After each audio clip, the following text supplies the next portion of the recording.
Hi everyone, this is Father Hayes, continuing our series on the Mass. In our first video, we talked about the space around us, the space of the church, the space of the sanctuary. What is unique, what is different about this space? Well, it's been consecrated, it's been set aside for a specific purpose. And that purpose is the offering of the Mass, the sacrifice of the Mass. And the sacrifice of the Mass makes present to us the one sacrifice of the eternal high priest, Jesus Christ. So everything in the Old Testament, all the sacrifices of the ancient peoples, particularly the Jews, was anticipating this one sacrifice of the eternal high priest. And what we experience in the Mass is the making present or perpetuating that sacrifice so that we have access to it.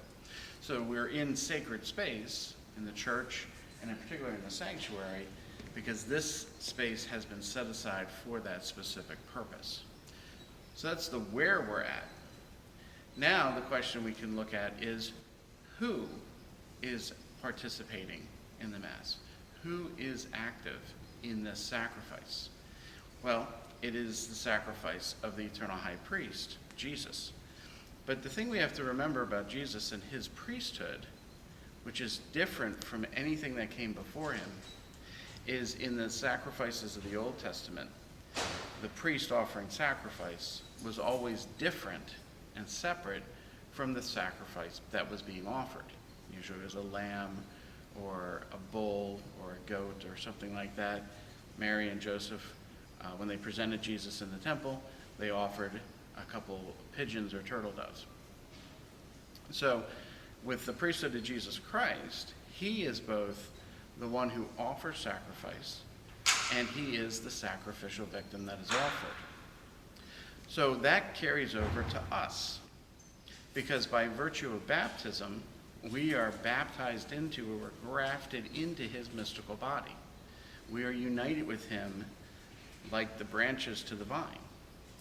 And so our identity is rooted first and foremost in his priesthood.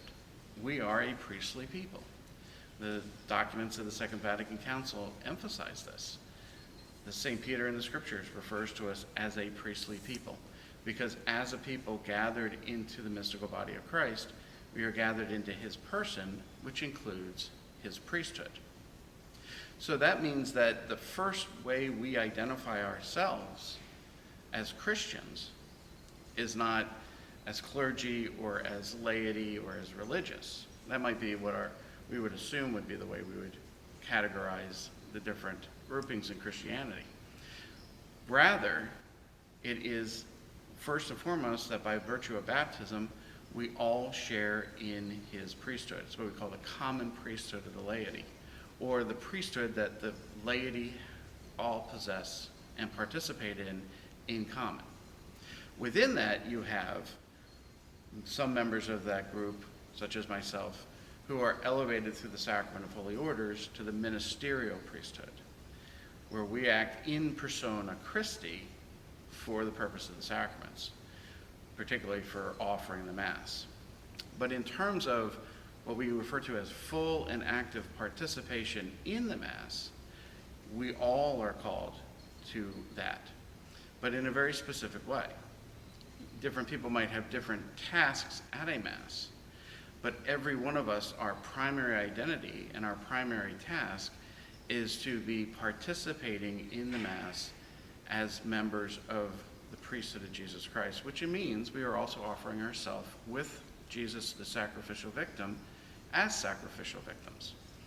In the Roman Missal, this is the official book that the priest uses for Mass, there is a prayer that was clarified in the latest translation at the start of the liturgy of the Eucharist, and it says that pray that my sacrifice and yours may be acceptable to the Father.